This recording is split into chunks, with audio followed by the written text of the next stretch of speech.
Good afternoon and welcome to the Midday News. Here's what we have in the bulletin. Medical Association of Jamaica calls for revision of 1am. New research reveals distrust among Jamaicans. And later in sports, debutant Scott Boland claims 6 for 7 as Australia beat England by an innings and 14 runs. I'm Giovanni Dennis and here are the details. Up first, a call this afternoon from the Medical Association of Jamaica for Prime Minister Andrew Holness to cancel the 1 a.m. curfew for New Year's Eve. The call comes amid an increase in the country's COVID-19 positivity rate, fueling fears that Jamaica is already in its fourth wave. Cody and Barrett reports. Omicron cases are surging to record numbers across the world, and Jamaica's health ministry has already indicated that the COVID-19 variant is already in the country. But with an already fragile health system, a local increase in hospitalization remains a major concern. Last week, Health Minister Dr. Christopher Tufton announced that daily surge in cases in Jamaica could rise to 1,500. Now, from the opposition's point of view, the government should be better prepared this time around. I am not holding my breath on that particular one. The reality is that we have seen it. Nothing much has changed. Nothing much has changed in terms of how the hospitalization and the hospitals have been set up to cater to the numbers that we are expecting. President of the Medical Association of Jamaica, Dr. Brian James, is calling for Prime Minister Andrew Holness to cancel the 1 a.m. curfew for New Year's Eve amid a spike in the country's COVID-19 positivity rate. It comes against the backdrop of a 25.2% increase on Sunday, up from 10.8% the previous day. It's difficult to see how those kinds of easing of restrictions, would not be and have a negative impact on our COVID numbers. But opposition spokesman on health, Dr. Maurice Guy, is of a different view. He believes despite the rise in the positivity rate, it's still early days yet. We cannot rely on the 1 day or the 2 days of 12% and then 20% positivity rate to say that we are seeing an increase. It's more reflective of what is happening in the graph. So I would say, in response to your question, that it is early days yet, and we should get an assessment of what is happening on a weekly basis. National epidemiologist Dr. Karen Webster Carr recently said the wave of infections in a possible fourth wave will likely surpass the third wave caused by the Delta variant. It's the reason the MAJ president is again hammering the point of adequate preparation. What we really have to focus on now is preparation of the hospital, the healthcare delivery space, in the event that the Omicron results in a big increase in the numbers that are going to be admitted. Cody and Barrett, TVJ News. A new research has revealed most Jamaicans do not trust the motive behind the government's vaccination drive, causing continued low take-up. The research was conducted by the Northern Caribbean University. Here's O'Shane Masters.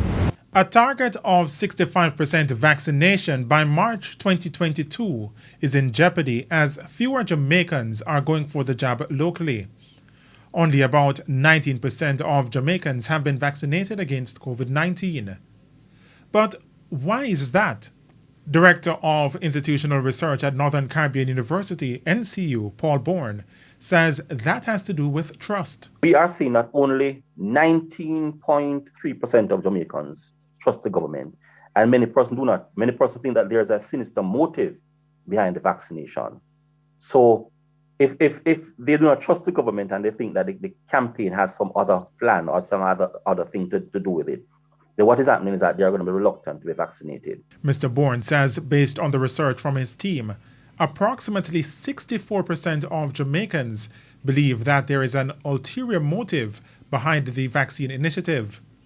Based on that fact, he says the government should not be the ones leading the charge. Because 7 out of every 10 Jamaicans say that they will be vaccinated if they think the vaccination is working or if they think the scientists are coming out and actually letting them be told what the vaccination is all about.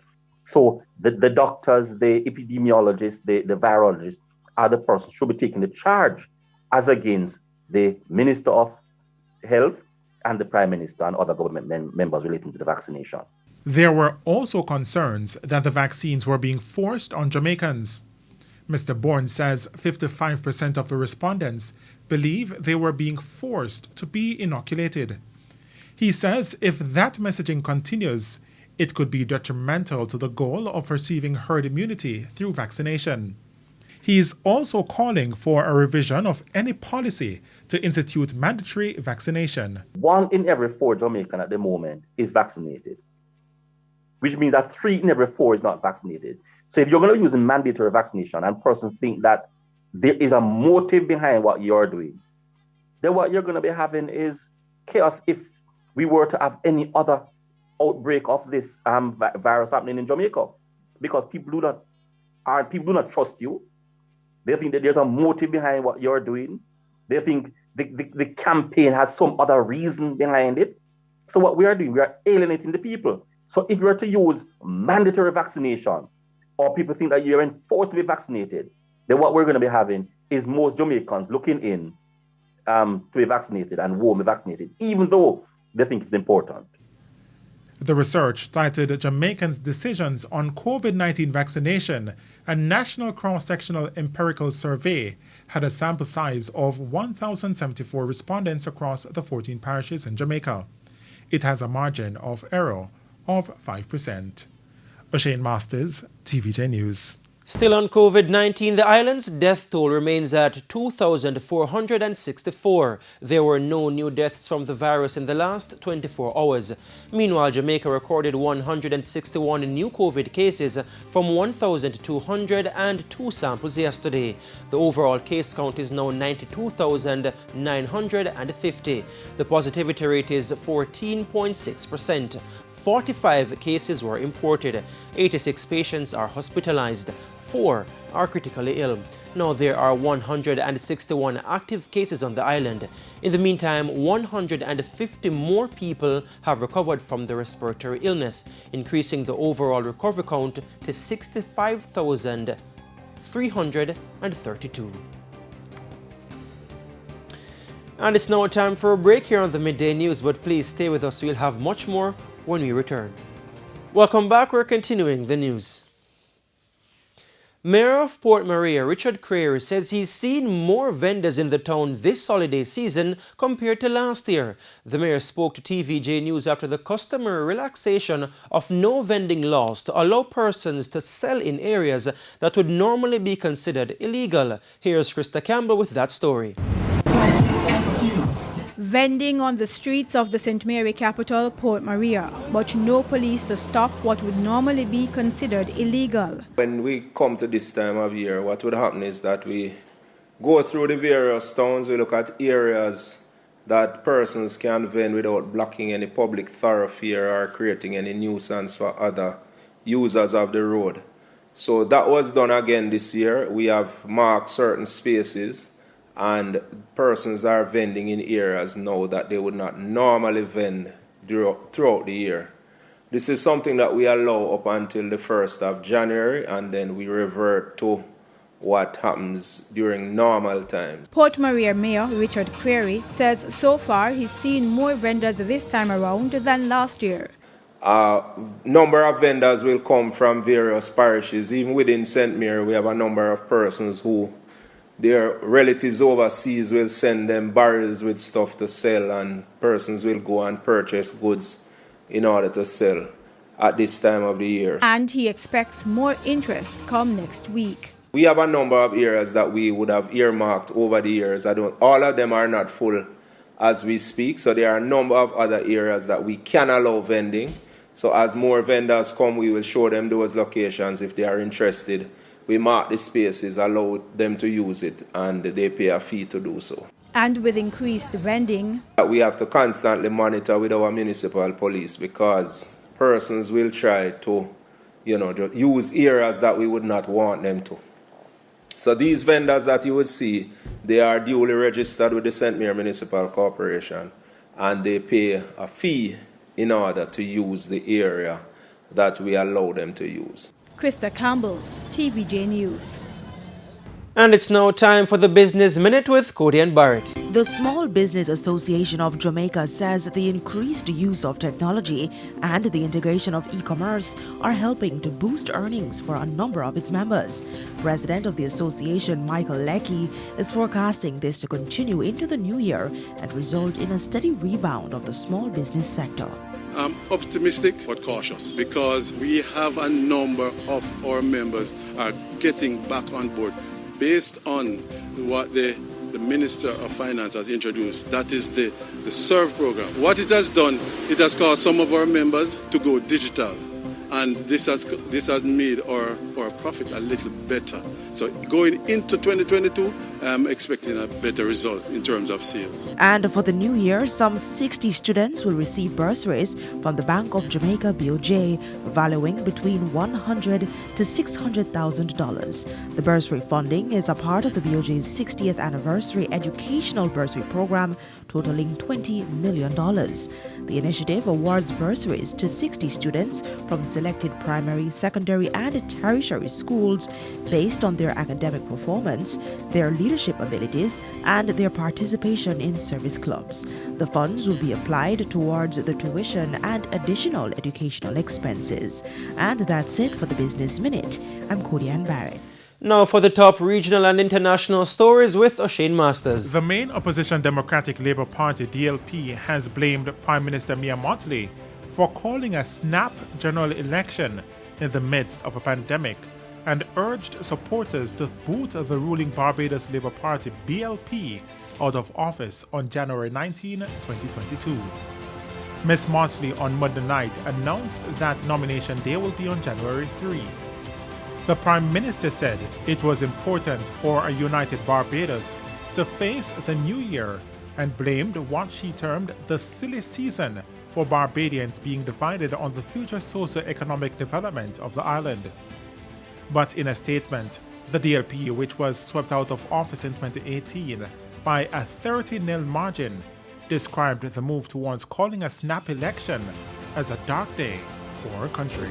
In Australia, hundreds of people told they did not have COVID-19 have now discovered they do, after a Sydney testing centre admitted it sent out incorrect PCR results.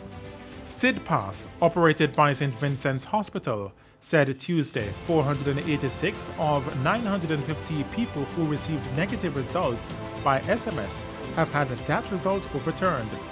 On Monday, SidPath said it sent negative results by SMS to 995 people tested on December 23 and 24, despite their PCR tests not having been processed yet.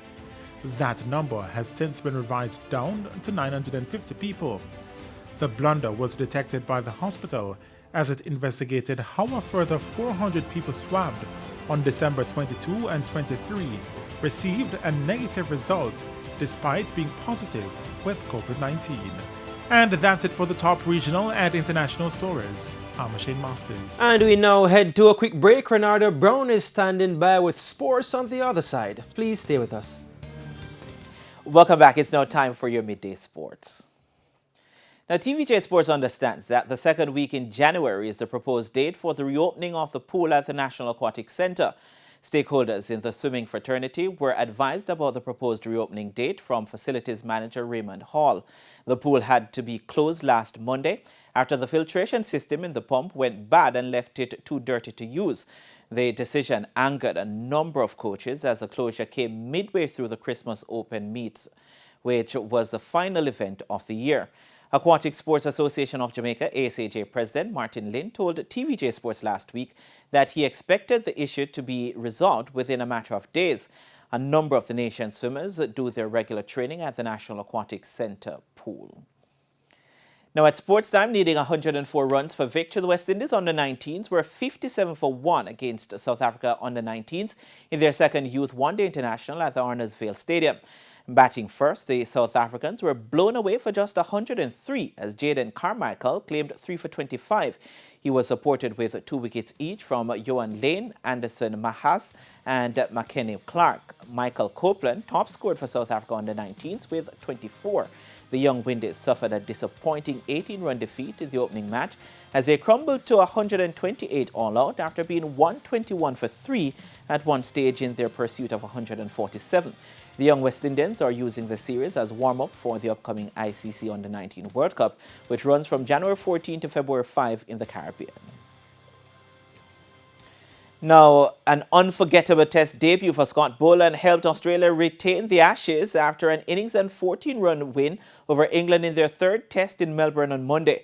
Boland bagged 6 for 7 in the second innings, while Mitchell Starc picked up 3 for 29 to lead the Aussies to a comprehensive victory on Monday's third day as they bundled out England for just 68 in their second innings. England resumed on 31 for 4 with captain Joe Root on 12 and Ben Stokes on 2. Root pushed on to 28 and Stokes made only 11 as no other batter got into double figures for the English. The Aussies now have an unbeatable 3-0 lead in the series ahead of the final 2 tests in Sydney and Hobart in the new year. More cricket as India continues to hold the advantage over South Africa at stumps on day 3 of their first test in Centurion as the bowlers handed them a 130-run first innings lead over the hosts. India closed the day at 16 for 1, an overall lead of 146 runs. Earlier resuming on 272 for 3, India were dismissed for 327, with KL Rahul adding only 1 to his overnight 122 and Ajinkya Rahane adding only 8 to his overnight 40. Mayank Agarwal had made 60 from day 1. Lungi and Gidi bagged 6 for 71 in their first innings effort. South Africa were bowled out for 197, of which Temba Bavuma got 52 and Quinton de Kock 34. Mohamed Shami was the main wicket taker for the Indians with 5 for 44. No play was possible on yesterday's second day due to rain. And finally, Tottenham Hotspur were held to a 1-1 draw with 10-man Southampton in one of 3 early games in the English Premier League today. James Ward-Prowse had given Southampton a 25th minute lead before Harry Kane equalised for Spurs from the spot. Elsewhere, West Ham returned to winning ways with a 4-1 victory over Watford, while Crystal Palace blanked Norwich City 3-0. Title chasers Liverpool will look to keep pace with leaders and reigning champions Manchester City when they play away to Leicester City in the late kickoff at 3 p.m. Jamaica time. Arsenal versus Wolves, Leeds, Aston Villa encounters were postponed due to COVID-19. And that's it for your Midday Sports Report. Giovanni, it's back to you. Wow, interesting times in the Premier League. Renard, the relegation threatened Arsenal now in the top 4, while the title-chasing Manchester United struggling against Newcastle. Newcastle 1-1 and probably should have drawn or lost to Norwich before and just barely clipped Crystal Palace before. So different manager, same players, different system, but seem to be playing the same way. But you were Arteta out, were you? Well, I can tell you we were out right now. We're out of the Midday News. I'm Giovanni Dennis. Join us at 7 for Primetime News. On behalf of the news, sports and production teams, have a good afternoon.